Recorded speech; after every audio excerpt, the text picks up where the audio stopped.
warahmatullahi wabarakatuh. Hai anak-anak semua, apa khabar hari ini? Bertemu lagi kita pada video yang seterusnya, iaitu pelajaran tahun 6 Tauhid. Tajuk yang keempat, syirik dan perkara-perkara khurafat. Okey, minggu lepas kita dah belajar tentang tajuk syirik. Untuk minggu ini kita fokus pada tajuk perkara-perkara khurafat. Jom kita mula.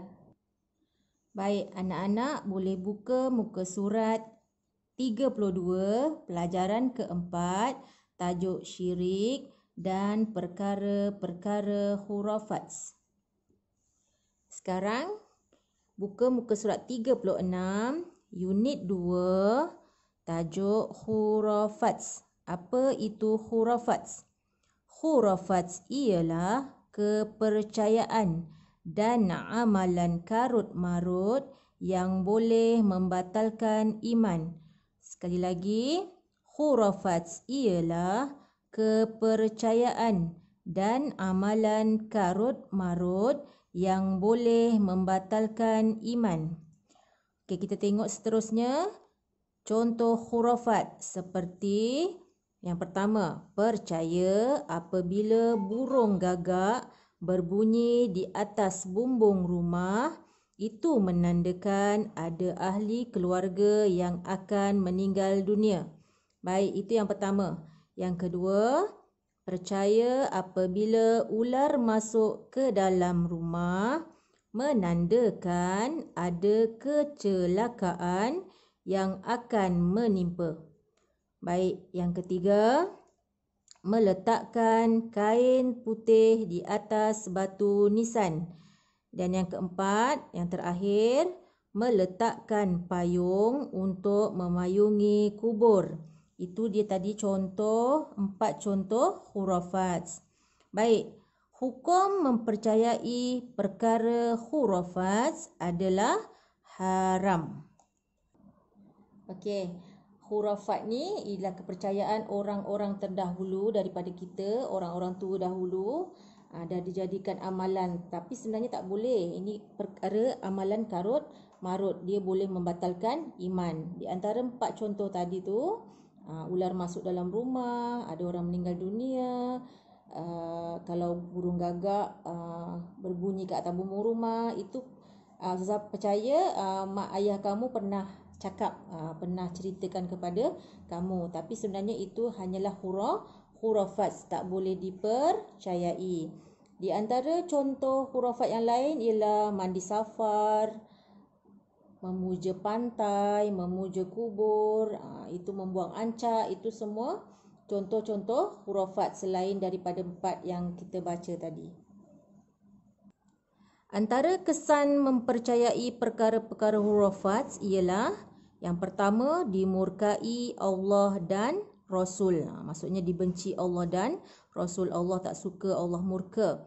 Yang kedua, berlaku kemungkaran dan kerosakan di muka bumi. Kalau kita memuja kubur, maksudnya kita balut-balut kubur tu guna kain kuning, pemujaan, jadi kerosakan pada kubur itu. Itu contoh ya. Yang ketiga, menjadikan seseorang itu takbur dan pendendam. Ini pun sifat negatif. Yang keempat, jiwa tidak aman, tenteram dan sentiasa berada dalam ketakutan. Ini dia 4. Kalau kamu percaya kepada khurafat, inilah yang akan terjadi pada kamu. Yang penting kat sini, Allah tak suka, Allah murka. Jangan buat ya. Antara cara mengatasi dan menghapuskan amalan khurafat.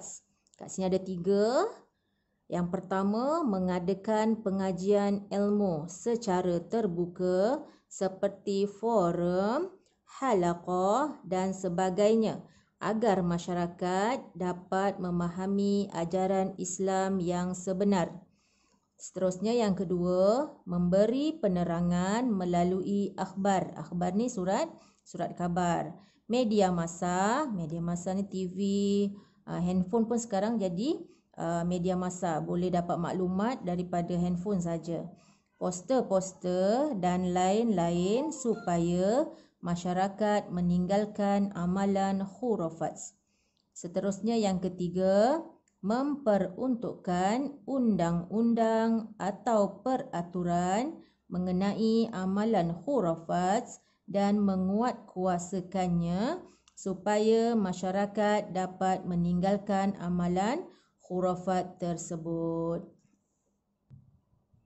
Tahukah anda menuruti sunnah Nabi Muhammad sallallahu alaihi wasallam secara ikhlas dan berterusan merupakan benteng yang ampuh bagi mengelakkan diri daripada terjebak dalam perbuatan khurafat. Maksudnya kat sini apa yang Nabi buat kita ikut, itu dipanggil sunnah Nabi. Maksudnya kalau Nabi tak buat, tak lakukan, kita tak perlu buat seperti amalan-amalan khurafat. Maksudnya Nabi kat tak buat, kita jangan ikut. Okey, amalkan menjauhkan diri daripada mempercayai dan melakukan perkara khurafat. Baik, itu dia tadi penerangan tentang tajuk khurafat. Lepas ni Ustazah bagi latihan, boleh jawab. Kita jumpa lagi pada video yang seterusnya di lain hari.